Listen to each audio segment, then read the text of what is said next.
The first Talk TV license was based in Baguio, relaying trends on business and tourism.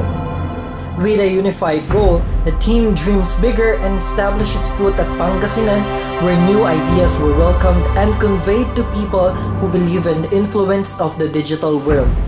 Catering to Pangasinenses, opportunities became boundless.